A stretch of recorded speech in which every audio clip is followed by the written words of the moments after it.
کیا آپ نے کبھی اسرائیلی جھنڈے کے اندر موجود اس اسٹار آف ڈیوڈ یا پروفٹ داؤد کے ستارے کو دیکھ کر یا یہودی قوم کو جگہ جگہ اسے اپنی مذہبی رسومات اور تاریخی عمارتوں پر استعمال کرنے کے ساتھ ساتھ اسے قبالہ نامی کالے جادو کے دوران استعمال ہوتے دیکھ کر اور سب سے بڑھ کر اسے ہالی ووڈ فلم انڈسٹری کے اندر جادو کے لیے استعمال ہوتا دیکھ کر کیا کبھی سوچا کہ آخر یہ ستارہ ہے کیا؟ یہ آیا کہاں سے اور اس کا مطلب کیا ہے؟ یہودی قوم اسے اس قدر اہمیت کیوں دیتی ہے کہ اسے اپنی ہر مقدس چیز کے اندر شامل کرنا نہیں بھولتی؟ اور اس کی نسبت حضرت داؤد علیہ السلام اور ان کے بیٹے حضرت سلیمان علیہ السلام سے کیوں ہے جنہیں اللہ نے جنات اور جادو پر کنٹرول دیا تھا؟ اسلام کے اندر اس کی اہمیت کیا ہے؟ اگر آپ کے مائنڈ میں بھی کبھی یہ سوال آئے ہیں اور آپ اس کا جواب نہیں جانتے تو آئیں آج کی اس ویڈیو کے اندر انہی انٹرسٹنگ سوالوں کے جواب جاننے کی کوشش کرتے ہیں۔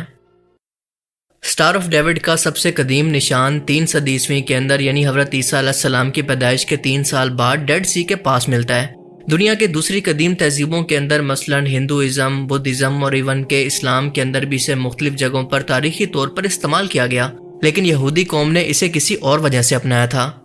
تاریخی طور پر بنی اسرائیل قوم یہ مانتی ہے کہ حضرت داؤد علیہ السلام جو کہ اس بنی اسرائیل قوم کے پہلے بادشاہ اور ایک ہی وقت کے اندر پیغمبر بھی تھے اور ان پر زبور جیسی الہامی کتاب بھی نازل ہوئی تھی، اللہ نے ان کے لیے ایک نشانی کے طور پر ایک ایسا ستارہ آسمان کے اندر ظاہر کیا جس کے 6 کونے تھے، یعنی زمین سے دیکھنے پر وہ 6 کونوں والا ایک ستارہ معلوم ہوتا تھا۔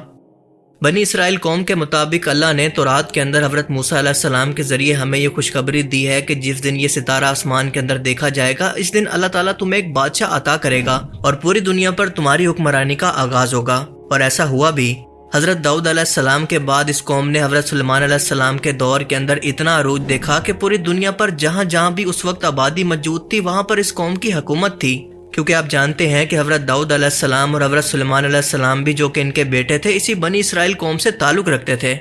حضرت سلیمان علیہ السلام نے اللہ تعالیٰ سے خاص طور پر یہ دعا مانگی تھی کہ اے اللہ مجھے ایسی حکومت عطا کرنا جو کہ قیامت تک تو کسی اور کو عطا نہ کرے، اور اسی وعدے کے مطابق یہ قوم اس وقت اپنا عروج دیکھ چکی ہے، لیکن اپنی بدعمالیوں کی وجہ سے اور نافرمانیوں کی وجہ سے اللہ نے ان کو ہٹا کر امت محمدیہ کو دنیا کی حکومت عطا کر دی اور ہمیشہ کے لیے سزا کے طور پر اس قوم کو دربدر کر دیا۔ لیکن آج بھی آئیڈیالوجی موجودہ یہودی قوم جو کہ بنی اسرائیل کے 12 قبیلوں میں سے ایک یہودا قبیلے کی نسل سے ہیں اس کے اندر پائی جاتی ہے کہ اللہ نے انہیں پوری دنیا پر حکمرانی کا حق دیا ہے جو کہ ان کا آخری مسیح یعنی دجال پورا کرے گا۔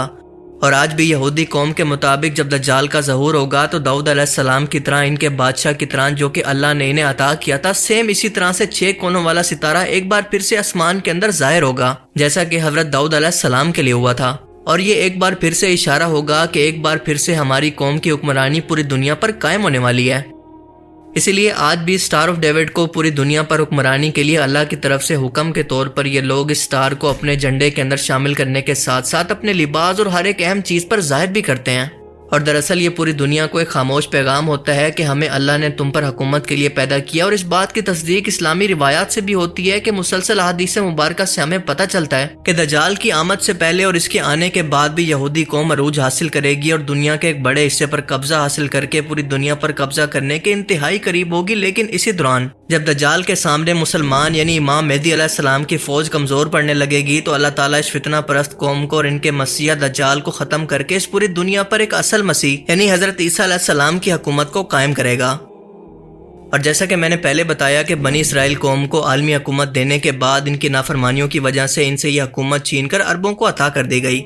بنو امیہ بنو عباس کے دور کے اندر ان لوگوں نے بھی عروج دیکھا اور ان کی نافرمانیوں کے بعد یہ حکومت ترکوں کے حوالے کر دی گئی، اور اس کے بعد مسلمانوں سے یہ حکومت ہمیشہ کے لیے چھین کر برٹشرز کو دے دی گئی، اور آج یہ طاقت امریکہ کے پاس ہے، لیکن بہت جلد امریکہ سے بھی چھین کر یہ چین کے پاس جانے والی ہے، جس کا ذکر ہمیں حدیث مبارکہ کے اندر ملتا ہے۔ رسول اللہ صلی اللہ علیہ وسلم کی حدیث مبارکہ کے اندر واضح طور پر بیان ہوتا ہے جس کا مفہوم ہے کہ ایک ایسی قوم جن کے چہرے چھوٹے اور چپٹے ہوں گے، ان کی ناک چوڑی ہوگی، اور یہ قوم لادین ہوگی یعنی اس کا کوئی مذہب نہیں ہوگا، قیامت کے قریب اس کو عروج ملے گا۔ اور آج کے ٹائم میں اگر آپ یہ تمام علامتیں کسی قوم میں ڈھونڈنے کی کوشش کریں تو آپ کو یہ چائنیز واضح طور پر دکھ سکتے ہیں، اور یہی وجہ ہے کہ بہت سے لوگوں نے اسے دجال کے ساتھی یا پھر ان کا لشکر سمجھ کر غلط فہمی کا شکار بھی ہو گئے، یہاں تک کہ ڈاکٹر اسرار بھی اس بات کے قائل تھے۔ لیکن سچ یہ ہے کہ یہ تیسری عالمی جنگ کا زمانہ ہوگا جس کے اندر چائنا ایک عالمی جنگ اور اکانومیکل جنگ کے اندر ایک سپر پاور بن کر ابھرے گا، لیکن اس کے بعد یہ بھی سوال کا شکار ہو جائے گا۔ حدیث مبارکہ میں اسی تیسری عالمی جنگ کے زمانے کے اندر ترکوں کی تباہی کا ذکر بھی ملتا ہے، کہ وہ اس دوران کرسچن سے لڑ رہے ہوں گے، یعنی کرسچنز نے ان کے ملک پر حملہ کیا ہوگا جن کے پیچھے سپورٹ کرنے والے یہودی ہوں گے۔ اور آج بھی اگر آپ دیکھیں تو امریکہ کی اکانومی اور اس کی پالیسی کے پردے کے پیچھے دراصل یہودی لابی قابض ہے۔ حدیث مبارکہ سے اس بات کا اشارہ ملتا ہے کہ یہ جنگ موجودہ ترکی کے داخلی دروازے پر یا پھر بارڈر پر اسے قبضانے کے لیے ہوگی، جس کو دروازہ کہا گیا ہے۔ اور آپ جانتے ہیں کہ دروازہ ہر اس چیز کے لیے استعمال ہوتا ہے جو کسی جگہ کے اندر داخل ہونے کے لیے استعمال ہو۔ اسی جنگ کے دوران اعلان ہوگا کہ امام مہدی علیہ السلام کا ظہور ہو چکا ہے، لیکن یہ ایک افواہ ہوگی۔ ترک فوج یہ سن کر اپنے 10 لوگوں کو اس خبر کی تصدیق کے لیے مکہ کی طرف بھیجے گی کہ پتہ کریں کہ آخر سچ کیا ہے۔ رسول اللہ نے فرمایا کہ خدا کی قسم میں ان 10 لوگوں کے نام، ان کے والد کے نام اور ان کے گھوڑوں کے رنگ بھی جانتا ہوں جس پر بیٹھ کر وہ جائیں گے۔ سٹار آف ڈیوڈ کو ایک جادوئی ستارہ بھی مانا جاتا ہے جو کہ سب سے قدیم لکھی گئی ہیبرو بائبل لینن گریک کوڈکس کے اندر بھی دیکھنے کو ملتا ہے، اور یہودی قوم مانتی ہے کہ یہ ستارہ جنات اور ان کے جادو کو بے اثر کرنے کے لیے اور ان کو قابو کرنے کے لیے ایک شیلڈ کے طور پر استعمال ہوتا ہے۔ یعنی اگر قبالہ کے دوران جنات آپ پر حاوی ہونے کی کوشش بھی کرتے ہیں تو اس ستارے کی حفاظت کی وجہ سے وہ آپ پر حاوی نہیں ہو سکتے، اور اسی لیے حضرت سلیمان علیہ السلام بھی اپنے دور کے اندر ان جنات کو قابو کرنے کے لیے جو انگوٹھی استعمال کیا کرتے تھے اس کے اندر بھی یہ سٹار آف ڈیوڈ موجود ہے۔ یہی وہ انگوٹھی ہے جو کہ خاص طور پر اللہ تعالیٰ نے جنات کو کنٹرول کرنے کے لیے حضرت سلیمان علیہ السلام کو عطا کی گئی تھی، جس کو سیل آف سولومن بھی کہا جاتا ہے۔ یہی وجہ ہے کہ آج بھی قبالہ جادو کے اندر اس ستارے کو حفاظتی شیلڈ کے طور پر استعمال کیا جاتا ہے، اور یہی نشان حضرت داؤد علیہ السلام کی ڈھال پر بھی موجود تھا۔ آج بھی موویز کے اندر اس قبالہ جادو کو پرموٹ کرتے ہوئے اسے سمبلزم کے طور پر بار بار اس طرح سے پرموٹ کیا جاتا ہے تاکہ نوجوان نسل کو اس سکرین کے ذریعے اس جادو اور اس کی کفریہ رسموں کے اندر لاشعوری طور پر شامل کیا جائے۔ ذرا غور کریں تو آپ دیکھیں گے کہ ان فلمز کے اندر جان بوجھ کر ایسے الفاظ بولے جاتے ہیں، اس طرح کا ماحول دکھایا جاتا ہے تاکہ کوئی اس سے انسپائر ہو کر ایسا کرنے کی کوشش کرے گا تو جنات ضرور اس کے جسم پر قبضہ کرنے کی کوشش کریں گے، کیونکہ یہ دراصل جنات کو اپنے جسم پر قبضے کے لیے بلانے کا ایک سیکریٹ کوڈ ہوتا ہے جو کہ انتہائی سوجھ بوجھ کے بعد جان بوجھ کر دکھایا جاتا ہے، اور عام لوگوں کو اس کے بارے میں پتہ ہی نہیں ہوتا۔ آج یہودی قوم کے اندر جگہ جگہ پر مذہبی اور تاریخی عمارتوں پر سٹار آف ڈیوڈ کو بنانے کا رواج 18ویں صدی کے اندر اس وقت شروع ہوا جب یورپ کے اندر یہودی قوم نے دیکھا کہ کرسچن قوم کا مذہبی سمبل یعنی کراس چرچز کے علاوہ ہر ایک اہم جگہ پر موجود ہے، اور اسی چیز کو ریپلیس کرنے کے لیے ان لوگوں نے اپنا مذہبی سائن یعنی سٹار آف ڈیوڈ کو ہر ایک اہم بلڈنگ، عبادت گھروں، کتابوں، قبروں، اسٹیشنری اور یہاں تک کہ اپنے کپڑوں تک میں شامل کرنا شروع کر دیا، جو کہ اب ان کے کلچر کا حصہ بن چکا ہے جس کی توہین وہ برداشت نہیں کرتے۔ 2019 میں امریکہ کے واشنگٹن ڈی سی کے اندر ایک یہودی LGBT کمیونٹی نے ایک رینبو کلر کا جھنڈا اٹھا کر جس کے درمیان سٹار آف ڈیوڈ موجود تھا اپنے حقوق کے لیے احتجاج کیا، اور سٹار آف ڈیوڈ کی اسی توہین کی وجہ سے فوراً سے اس جھنڈے کو بین کر دیا گیا۔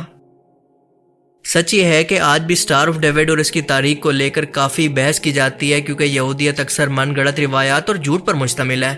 اور کچھ ماہرین کا یہ ماننا ہے کہ دراصل سٹار آف ڈیوڈ 2 ٹرائنگلز کو دکھاتا ہے جو کہ ایک دوسرے کے سامنے موجود ہیں۔ ایک ٹرائنگل اوپر خدا کی طرف اشارہ کرتی ہے تو دوسری نیچے انسان کو شو کرتی ہے، جبکہ کچھ کے مطابق اوپر نیچے کے علاوہ یہ 4 سمتوں کو ظاہر کرتی ہے، یعنی مشرق، مغرب، شمال اور جنوب، اور کچھ کے مطابق اس ستارے کی وجہ سے 12 ٹرائنگل بنتی ہیں جو کہ بنی اسرائیل کے 12 قبیلوں کو شو کرتی ہیں، جبکہ زیادہ تر یہودی قوم کے عقیدے کے مطابق یہ سٹار آف ڈیوڈ آج بھی انہیں اس بات کی یاد دلاتا ہے اور امید اور حوصلہ پیدا کرتا ہے کہ یورپ کے اندر ان کی نسل کشی کے بعد آج بھی ان کا عروج ایک بار پھر سے آنے والا ہے۔ باقی مکمل سچ کیا ہے یہ اللہ کے سوا کوئی نہیں جانتا، لیکن آپ اس بارے میں کیا سوچتے ہیں اپنی قیمتی رائے کا اظہار کمنٹ سیکشن میں ضرور کریں۔ And thanks for watching this video. اللہ حافظ۔